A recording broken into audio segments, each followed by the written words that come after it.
Mesdames et messieurs, bonjour ou bonsoir. Cela dépend de l'heure à laquelle vous suivez cette chaîne de télévision pour vous informer de ce qui se passe à République démocratique du Congo et surtout à l'est du pays où les combats continuent entre les forces armées de la République démocratique du Congo et le rebelle du M23.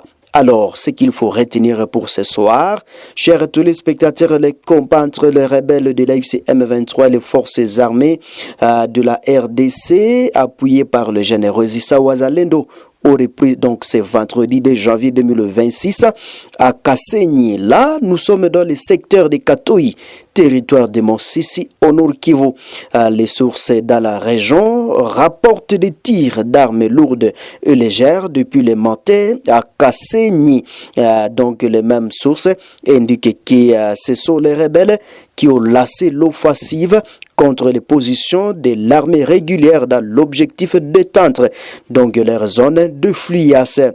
Ces nouveaux combats ont provoqué en tout cas la panique au sein des habitats. Plusieurs ménages se sont déplacés, fuyant donc la zone des combats pour se mettre à l'abri. Chers internautes, la situation est encore tendue sur le terrain. La reprise donc des combats entre le belligérant intervient à environ une semaine après une offensive menée par les forces gouvernementales appuyées par les Wazalendo qui avaient conduit l'armée à reprendre donc le contrôle de l'agglomération de Katoi, chef-lieu du secteur porte les mêmes noms.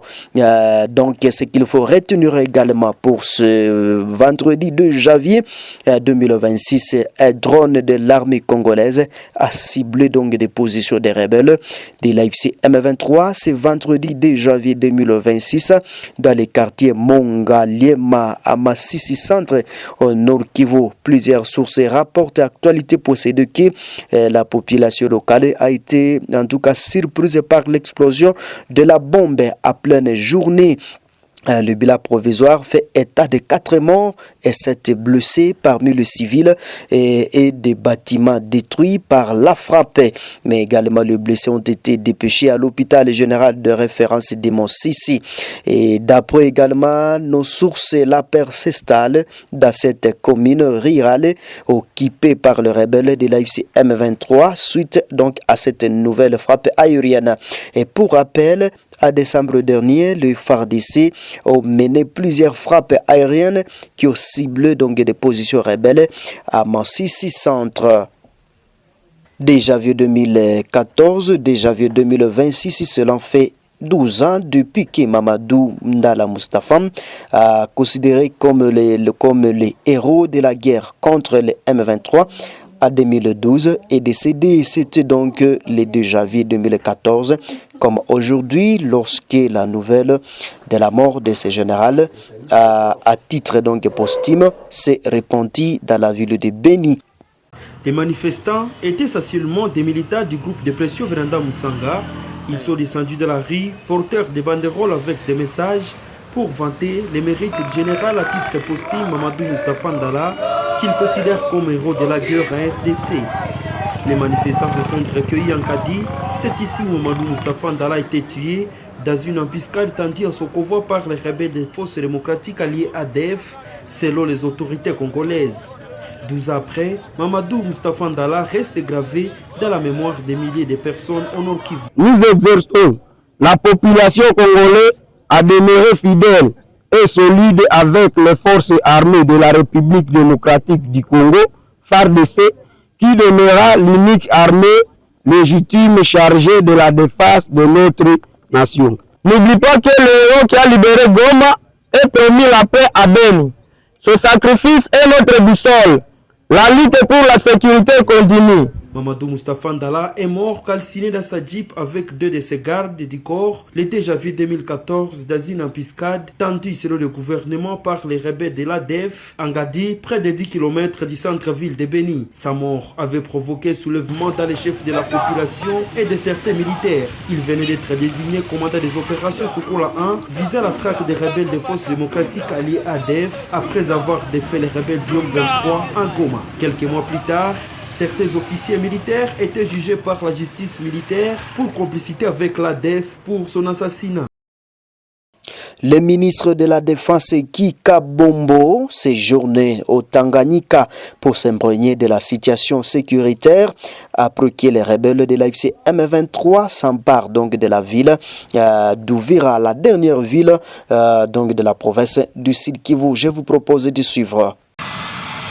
Arrivé à Kalemi le 31 décembre 2025 à la tête d'une importante délégation composée notamment du chef d'état-major général adjoint chargé des opérations et renseignements, du chef d'état-major général de la force navale et de plusieurs hauts officiers des FARDC, le vice-premier ministre de la Défense nationale et des anciens combattants a conduit une mission centrée sur l'évaluation du climat sécuritaire et des capacités opérationnelles. Après une séance de travail stratégique à huis clos au siège du 22e groupement de la force navale, la veille, à Mbujimayi, l'avion du vice-premier ministre de la Défense nationale et des anciens combattants s'était posé sur le tarmac de l'aéroport international de Bipemba, ouvrant une séquence d'inspection tout aussi stratégique. Accompagné du général Gérard Panga, chargé de l'administration et de la logistique et assurant l'intérim du commandement de la 22e région militaire, le vice-premier ministre a visité le chantier de la dite région où un imposant bâtiment en phase finale de construction abritera l'aumônerie militaire et les bureaux administratifs modernes. La mission s'est poursuivie dans le village de Benabilonda, territoire de Tshilenge,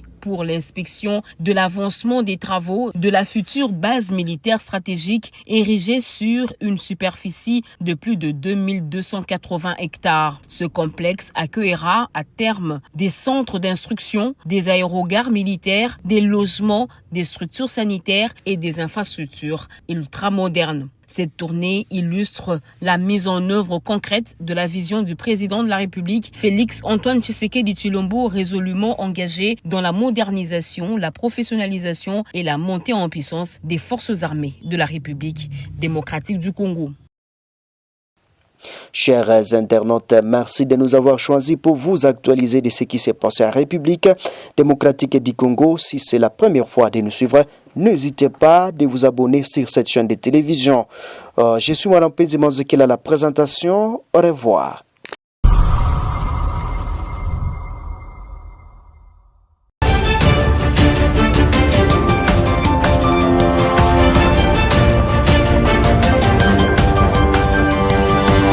Le